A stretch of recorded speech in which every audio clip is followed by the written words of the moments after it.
You know what makes walking away so damn hard? It's not just the love. It's not even the memories. It's the story you built in your head.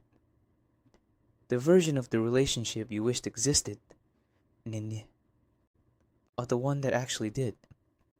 Most people don't hold on to the person. They hold on to the potential. They cling to the idea of what could have been. They convince themselves that one day, the other person will grow into that ideal version they imagined. But here's the truth no one likes to say. Holding on to a fantasy will always cost you your reality, and by the time you finally see it, you're not just heartbroken, you're drained. Not from what they did, but from how long you kept rewriting the same painful story, hoping for a different ending. If you're ready to reclaim your peace, here's how to truly let go, even when it still hurts. Point 1. You're not in love with them. You're in love with the story. You're not stuck because of the person. You're stuck because of the narrative you created around them. You didn't fall for who they really were. You fell for who you thought they could be. You filled in the gaps, brushed off the red flags, and told yourself, they're just going through something. But deep down, you knew. You saw the potential, not the pattern. And until you let go of that fantasy version, you'll keep suffering for someone who only existed in your imagination. This isn't love. It's a dream you've got to wake up from. Point 2.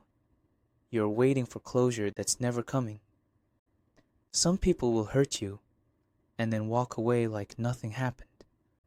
No apology, no explanation, no final conversation to make it all make sense. And if you keep waiting for them to give you closure, you'll stay stuck in the same cycle. The truth? You already have the answer.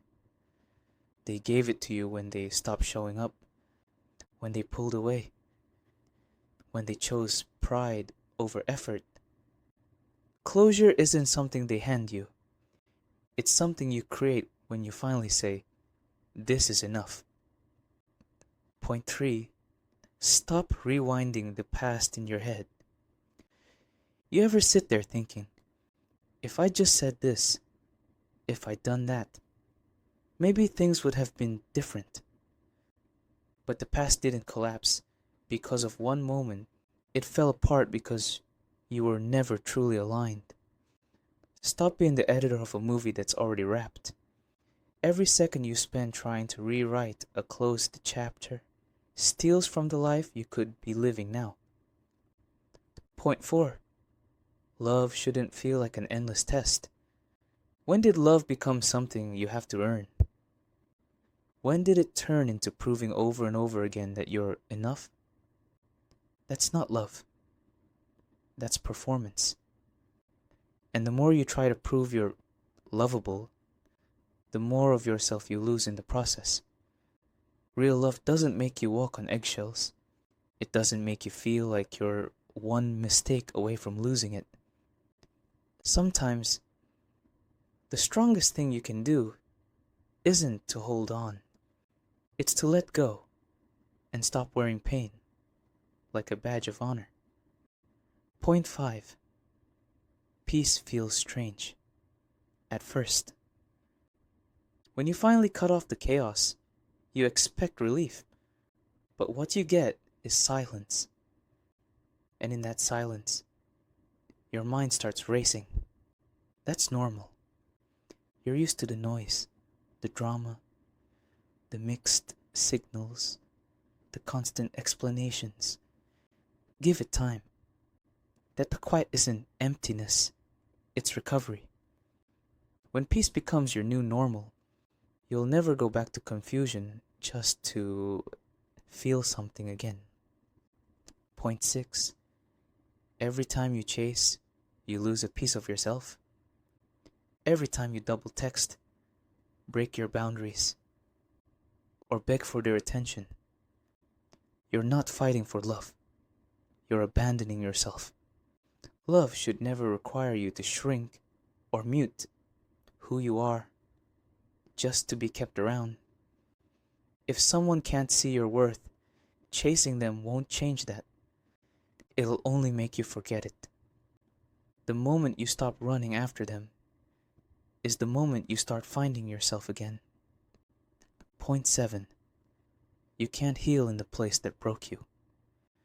Going back because you missed the good moments is how you stay stuck in the same cycle. You can't rebuild trust in the same environment that destroyed it. You can't feel safe with the person who made you doubt your worth. Yes, there were beautiful moments, but if you keep returning to the fire, don't be surprised when you get burned again. Point 8. Detachment isn't coldness. It's clarity. Letting go doesn't mean becoming heartless. It means taking your power back. You don't stop caring. You just stop over-caring for someone who never made space for your heart. Detachment is balance. It's choosing yourself every day, instead of waiting for someone else to finally choose you. Bottom line, letting go isn't a one-time act. It's a daily practice. It's the quiet decision to stop rewriting the past, to stop hoping they'll change, and to start building the life you deserve. You're not the man who begs. You're not the man who proves his worth to someone who doesn't see it. You're the man who leads with peace and walks away with power. If you've been holding on to someone who never showed up for you the way you showed up for them, it's time to say one word. Done. Done begging. Done breaking your own heart. Done settling for less than you deserve. From here on out, it's you versus everything that tried to break you. And I'm betting on you.